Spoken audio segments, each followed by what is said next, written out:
Well, I don't think there's anyone out there who doesn't want to feel more connected, more present, and more alive this year.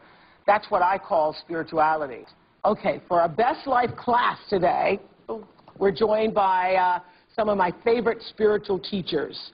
Reverend Michael Bernard Beckwith, who's the founder of Agape International Spiritual Center. All of you Agape members out there, yes, he's here. And author of the new spiritual book. It's called Spiritual Liberation. And Elizabeth Lesser, who is the author of The Seeker's Guide and Broken Open. She also co-founded the Omega Institute.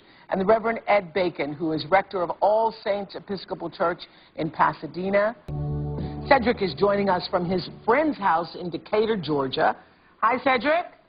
Hi, Oprah. How are you? Oh, good. What's your question for our spiritual panel? I'm a 33-year-old guy. I grew up in a rural part of Alabama, and I happen to be gay. And the troubling part of our culture, which is largely anti-gay, being gay is a gift from God, but our culture doesn't understand that. And consequently, the culture sends messages that you ought to isolate. And isolation is the antithesis of what all of us need. We need community. We simply can't do spirituality. We can't be our best self. We can't be fully alive without a community. Well, you're the first minister I ever heard say being gay is a gift from God. I can tell you that. But now you're here, too. Now you're here, too. Okay. Now you're here, too. And that has nothing to do... You are the first two ministers I ever heard say being gay is a gift from God. Well, of course it is. Absolutely. First of all, we're not talking religion here. We're talking spirituality.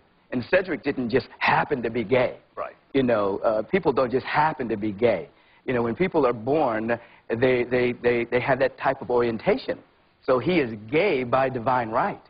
And so we need to understand that. So he has gifts and talents and capacities that he's supposed to deliver to this particular society. Now, there are certain religions that would frown on that and make it some kind of wrath from God or this type of thing. But spirituality is indicating that he's the image and likeness of God just as he is. Yes, yes. So do you believe that, Cedric? Do you believe that?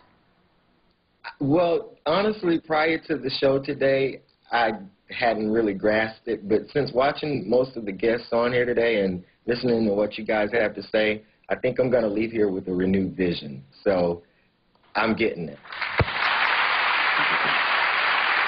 Thank you so much, Cedric. We'll be right back.